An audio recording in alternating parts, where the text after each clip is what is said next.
Salut mes amis, salut, j'espère que vous allez bien, j'espère que votre journée se passe bien. Alors, sinon de mon côté ça va, donc j'aimerais juste répondre à une question qui m'a été posée sur Messenger, voilà. Donc pour ceux qui ne me connaissent pas encore, je m'appelle Isabelle Delali et ouais, comme je le disais, on m'avait posé une question et j'aimerais vraiment répondre à ça. Vous voyez, sur ma page Facebook, d'habitude, moi, je parle souvent de la grâce que le Seigneur m'a accordée. Je parle de, voilà, de ma vie, de la vie de ma famille, de ce qui se passe et la façon dont Dieu agit et il agit dans notre vie. Voilà.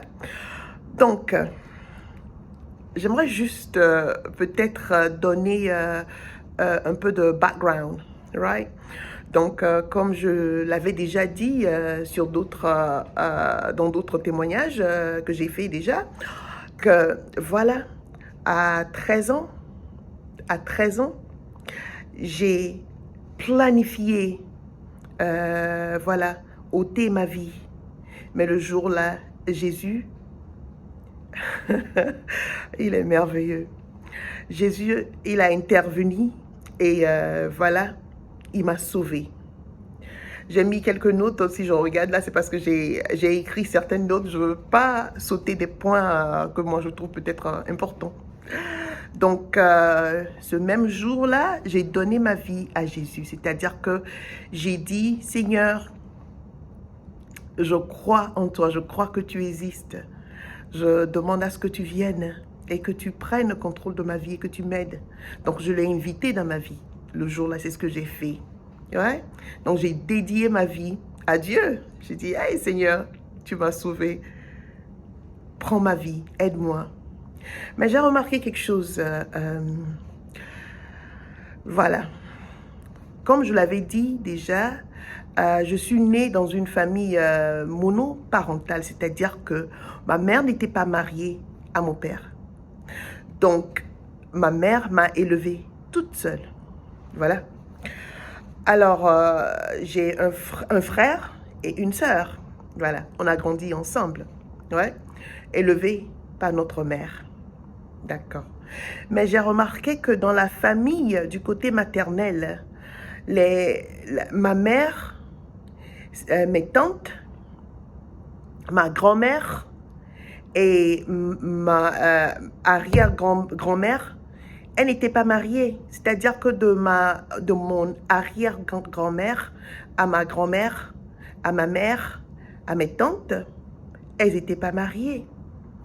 Mais bizarrement, je ne sais pas si dans le temps, ça faisait quelque chose à ma mère ou ça leur disait quelque chose ou pas.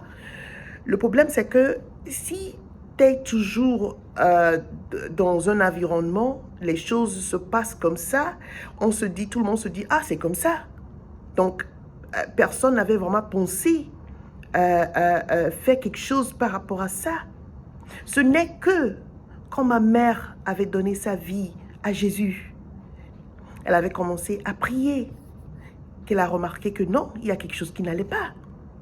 Comment se fait-il que les autres, voilà, ses amis et tous sont mariés, ils ont un homme à la maison avec eux, et voilà, les enfants sont conçus dans un milieu, voilà, où il y a les deux parents, et elle, ses sœurs, sa mère, sa grand-mère, qui est mon arrière-grand-mère, il n'y avait pas de mariage dans la famille. Donc ma mère, elle avait prié. Elle a prié, je me rappelle très bien entendu ma mère dire que ce qui lui est arrivé n'arrivera pas à ses enfants.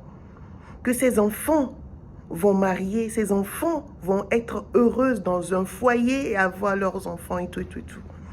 Donc, fast forward, right? Donc, à 17 ans, Dieu m'a fait grâce. Je suis sortie de Lomé. Dieu m'a fait grâce, il m'a amené ici, in the UK. Et voilà, donc à 17 ans, je suis arrivée ici.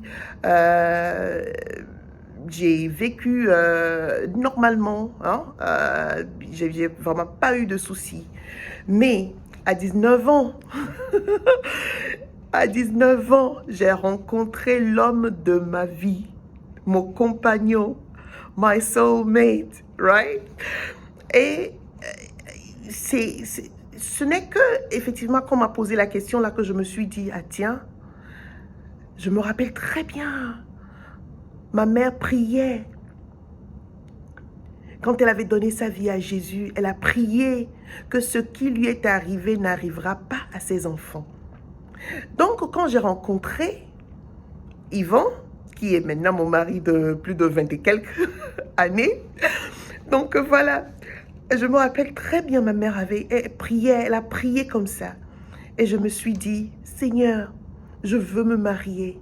Je ne veux pas être juste la copine de quelqu'un et rester comme ça, voilà, et commencer à avoir des enfants sans être mariée. Et le Seigneur, il a écouté ma prière. Le Seigneur, il a écouté ma prière. Donc, ce que je veux dire par là, c'est que, effectivement, il y a une puissance dans la prière. Il y a une puissance dans ce qui sort de nos bouches.